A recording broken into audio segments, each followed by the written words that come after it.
Reka nongere mbasuhuze mbifuriza amahoro y'Imana mwebwe mudukurikiye aho muherereye hose. Mbahaye ikaze kuri Ihirwe TV muri uyu mwanya w'ijambo ry'Imana. Jewe uri hano kuri kamera murimo kureba amazina nitwa Evangeliste Gitangaza Daniel. Mbahaye ikaze rero, reka dusenge tuganire ijambo ry'Imana. Mana yeri tuyahirengeye, Mana yeri kurikirana ijambo ryayo kugeza irisohoje. Turakwinginze ngo umwuka wawe wera azabe muri kano kanya. Turakwinginze ngo umwuka wawe wera abe mu badukurikiye aho baherereye hose. Ubane natwe, ubwiza bwawe bube ku buzima bwacu, izina rya Yesu, amen. Reka tuganire ijambo ry'Imana ku bantu badukurikiye. Turasoma igitabo c'Abaheburayo ibice 6 umurongo w'10. Ntago nza gusoma imirongo myinshi. Biravuga ngo kuko Imana idakinanirwa ngo yibagirwe imirimo yanyu n'urukundo mwerekanye ko mukunze izina ryayo, kuko mwakoreraga abera nanone mukaba mubibakorera. Amen. Ndaza kongera gusubiramo n'Abaheburayo ibice 6 umurongo w'10. Biravuga ngo kuko Imana idakiranirwa ngo yibagirwe imirimo yanyu n'urukundo rwanyu mwerekanye ko mukunze izina ryayo, kuko mwabikoreraga abera nanone mukaba mukibibakorera. Amen. Mwakira ijambo ry'Imana. Ndagira ngo tuganire kuri rino jambo ariko uze kunyumva neza. Nunumva neza uraza gukuramo ikintu. Umusaza umwe yigeze asanga umwana ku nzira. Ndagira ngo tuganire ijambo kandi uze kuntegera amatwi uranumva. Umusaza umwe yasanze umwana ku nzira atagwira aba ku muhanda arya ibiryo byo muri puberi. Afata umwana amujana muri resitora amugurira ibyo kurya, umwana ararya arahaga. Aramufata amujana muri shopu y'imyenda aramugurira buri kintu cyose amwitaho. Umusaza amare gukora ibyo ngibyo arigendera. Umwana arakura agira amahirwe azabona amaboko, ariga amakaminuza arayasoza, abona akazi muri banki. Uze kunyumva, hari impamvu mpereye kuri iyi nkuru gatoya. Nuntega amatwi uraza kunumva. Arangije umwana abona akazi muri banki. Umusaza wafashije wa mwana aza gukubitwa, ariko isi irajwigiriza. Nabwiye abantu ngo wowe uri hejuru jye bana n'abantu neza, kubera ko hari umunsi isi nawe yo kumanura. Unyumve neza, unyumve neza. Nabwiye abantu ndababwira ngo iyi si irazenguruka, uri hejuru aramanuka, uwari uri hasi akazamuka. Ni byiza ko mu gihe uri hejuru ubana n'abantu neza, no mu gihe uri hasi ubana n'abantu neza. Umusaza isi iramuhinduka, ibyo yaratunze arabibura, ubutunzi bwe burabura, asimbura wa mwana nawe aje kwicara ku muhanda. Naratangaye. Imana ni igitangaza. Imana ni igitangaza. Bibiliya iravuze ngo kuko Imana idakiranirwa ngo yibagirwe imirimo. Imana ntijya yibagirwa imirimo. Nabwiye abantu umuntu yakwibagirwa umurimo wamukoreye, ariko Imana ntiyakwibagirwa umurimo wakoreye umuntu. Ndanezerewe cyane. Uyu musaza isi iramukubita, aza yicara ku muhanda, umuhanda ubuzima buramukanda. Naratangaye. Umunsi umwe haza kunyuraho umwana w'umusore atwaye imodoka, amugereho. Uwo mwana yari wa muhungu, yibuka yuko nawe yigeze kwicara ku muhanda. Naratangaye, uze kunyumva neza. Arabyibuka, ava mu modoka aje gufatisha umusaza. Ntabwo yari amuzi, oya, yavuye mu modoka yibutse imirimo Imana yigeze gukora ku buzima bwe. Yegera umusaza aramwitegereza. Umusaza amubonye amarira ajenga mu maso. Naratangaye. Umwana abaza umusaza amaze ngo muze niki kikurijije? Ese iyo abantu bose baje kugufasha urarira? Umusaza aramubwira ngo ntago njya ndira, ariko ndakubonye amarira aza mu maso yanjye. Umwana aramaza ngo none urarizwa niki? Aramubwira ngo nibutse umunsi nagusangaga ku muhanda, nibutse umunsi nazaga nkajana nawe muri resitora. none nicyo kindijije. Umwana agahinda karamwica, afata umusaza aragenda amwitaho, amugira papa we. Niki nkubwira ino nkuru? Imana ijya yibuka imirimo wakoze. Bibiliya tubwiye ngo Imana ntikiranirwa ngo yibagirwe imirimo. Reka nkubwire nshuti yacu aho nkurikiye, imirimo yawe ukora Imana irayizi. Imirimo yawe ukora Imana irayizi. Abo uheza amafaranga bicaye ku magare barabuze ababitaho, Imana irayibuka. Nabwiye abantu ngo hari umunsi Imana izibuka imirimo yawe. Hari umunsi uzaseka kubw'imirimo yawe. Hari umunsi uzanezerwa kubw'imirimo yawe. Imirimo yawe igira agaciro. Imirimo yawe igira agaciro. Nabwiye abantu ndababwira ngo akanwa gusa ntigahagije, ariko ibikorwa niyo wapfuye biza bisigara bivuga mu cyimbo cyawe. Nabajije abantu ngo nuwuhe murimo mwiza ujya ukora? Mu gihe uzaba utakiriho abantu bazakwibukiraho. Mu gihe ahawe hazaba haribagiranye abantu bazaja bakwibukiraho. Ukwiriye kugira inkingi, ukwiriye kugira aho wibukirwa, ukwiriye kugira ahantu abantu bibukira imirimo yawe. Ndagira ngo unyumve untegere neza, kandi nuntegera nawe unkurikiye uraza kwibuka imirimo yawe. Nigeze njwigira nibutse Imana imirimo, nibutse Imana imirimo, mbona ukuboko kwayo. Iyo wageze muri situwasiyo itari nziza, iyo wageze mu bihe by'intambara, iyo wageze mu bihe bigoranye, uza wibutse Imana situwasiyo. Reka mbabwire wowe unkurikiye, Hezekiya yakubitanye n'umuhanuzi bita Yesaya. Ariko Yesaya yari igitangaza. Yesaya yarahanuraga kandi icahanuye kikaba.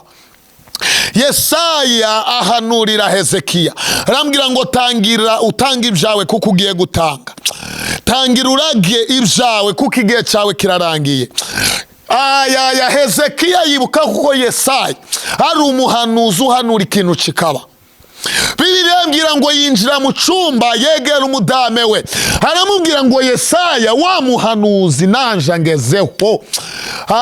Umugore aramubwira ngo rero mugabo wanje karabaye niba Yesaya yakugezeho itegura utangira uraga ibyawe. Ariko Bibiliya mbwira ngo Hezekiya arahindukira areba ivure, aravuga ngo wibuke ko nazaga ngendera imbere yawe ntunganye, wibuke ko hari abo ntambitse, wibuke ko hari abo nafashije. Ndakwinginze wowe unkurikiye muri situwasiyo itari nziza, muri situwasiyo nziza, jya wibutsa Imana imirimo. Imana yibuka imirimo, Imana yibuka ineza wagiriye abandi, Imana yibuka iyo mirimo, Imana yibuka iyo mirimo. Ndaguha urundi rugero. Umugore bita Tabita w'Iyopa yagize imirimo myiza, afasha abapfakazi. Naratangaye. Afasha abapfakazi abitaho, igihe kiragera ngo arapfa. Abapfakazi b'Iyopa agahinda karabica. Nabwiye abantu ndababwira ngo imirimo yawe iziriza abantu no mu gihe utakiriho. Ariko wibuke hari n'abarira kubera ko banejejwe no kugiye. Barahari ntuzirarire. Ariko ndagira ngo nkubwire wowe nkurikiye, ntuzarambirwe gukora ibyiza. We nkurikiye ntuzarambirwe kugira neza.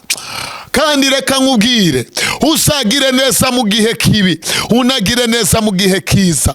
Nabwiye abantu ndababwira ngo ibisubizo byacu birahari, birateguwe.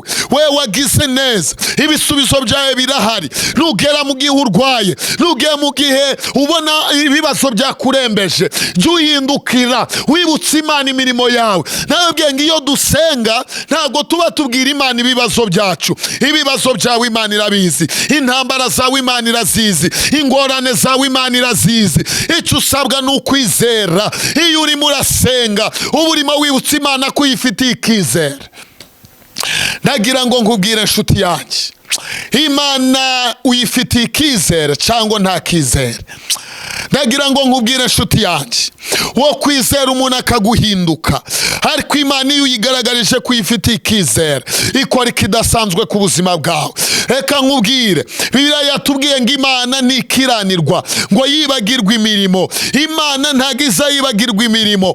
Iyo wakoze ukiri mutoya Imana irayizi, iyo wayikoze mu bwangavu bwawe, iyo wakoze mu busore bwawe, iyo wakoze mu bubyeyi bwawe, wowe mupapa imirimo ukora Imana irayizi, wowe mubyeyi ukora imirimo Imana irayizi. Oya, Imana irayizi nubwo abantu batayibuka, ariko ndagira ngo nkubwire ngo imirimo yawe Imana irayizi.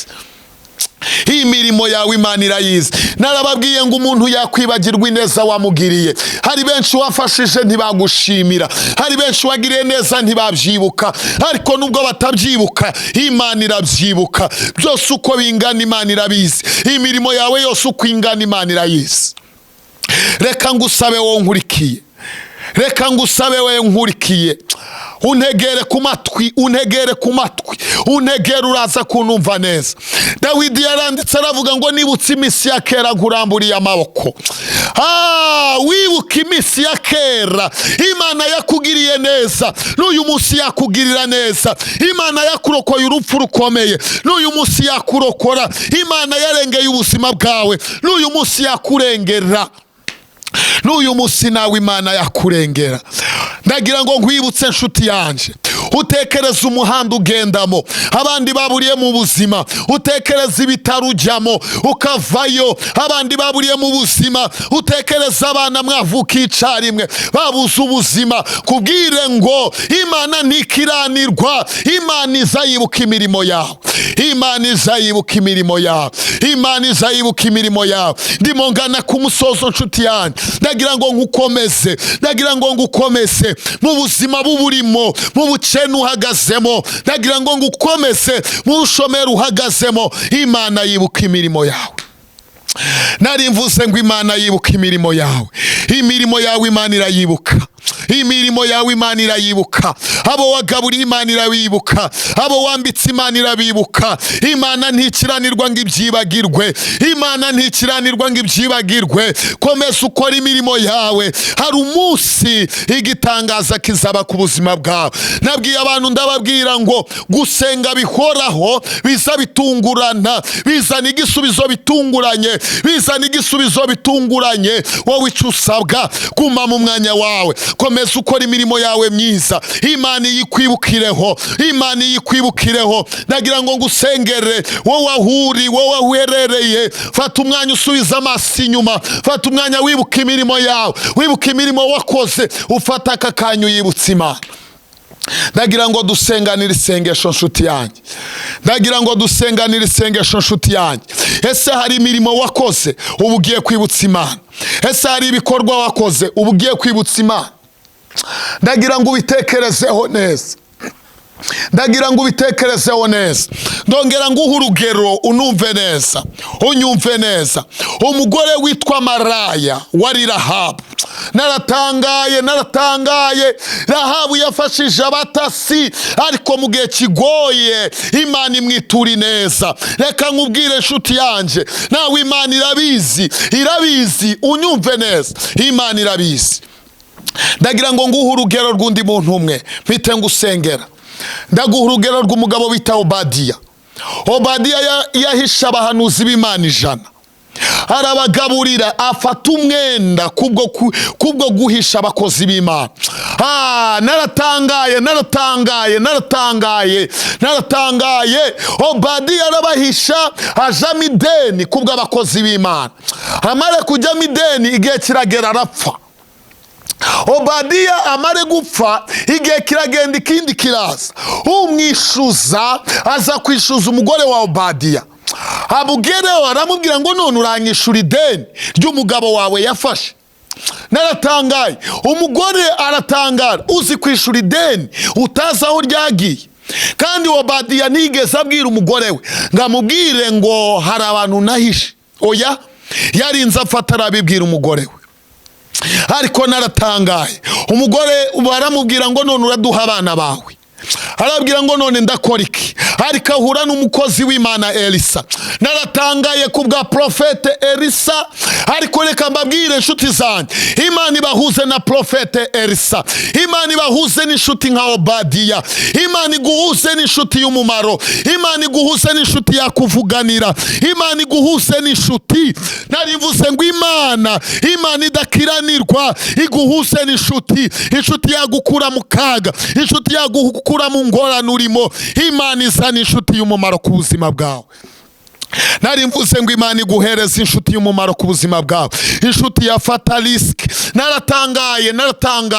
Imana iguha inshuti yakemera gufata risk ku buzima bwawe. Imana iguheza umuntu wakemera gufata risk, wakemera kugira ico yigomwa ku bwawe. Imana ikurinda inshuti z'amabandi. Tuza tugira inshuti z'amabandi zimeze nk'amaneko ku buzima bwacu, ariko Imana ikurinda izo nshuti, iguhereza inshuti z'umumaro. Imana idakiranirwa yibuka imirimo yawe. Ngiye kugusengera, Imana yibuka imirimo yawe. Ngiye kugusengera, Imana yibuke imirimo yawe. Ndagira ngo nshuti yanjye ngusengere, ndagira ngo aho wicaye udukurikiranye uzamure kwizera kwawe, dusenganira isengesho. Ndagira ngo unyumve neza, reka dusengane rino sengesho. Birayatubwiye ngo kuko Imana idakiranirwa ngo yibagirwe imirimo, kandi Imana ntiyibagirwa imirimo. Reka ngusengere wewe nkurikiye. Mana nziza ya Isirayeli, Mana nziza ituye ahirengeye, Imana idakiranirwa ngo yibagirwe imirimo, Imana idakiranirwa ngo yibagirwe gusenga kwacu, Imana idakiranirwa ngo yibagirwe ibyo twakoze, Imana idakiranirwa ngo yibagirwe imirimo myiza ababyeyi bacu bakoze, Imana idakiranirwa ngo yibagirwe ineza twagiriye abandi. Ndakwinginze, ibuka imirimo y'abantu badukurikiye, ndakwinginze Papa, abantu bawe babona ukuboko kwawe, abantu babona ineza yawe, Mwami, nico natuye ku buzima bw'abadukurikiye, babona ukuboko kwawe kwiza, mu izina rya Yesu, amen. Imana ibaheze umugisha, Imana inezeze imitima yanyu, kandi mbabwire ngo ubuntu bw'Imana bwe ku buzima bwanyu. Uhaye ukeneye ko tuza dusengana, watwandikira kuri WhatsApp 078 044 544 ni 078 044 544.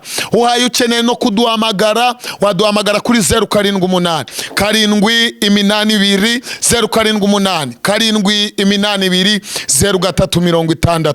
Imana ibaheze umugisha, amahoro y'Imana abe ku buzima bwanyu. Shalom.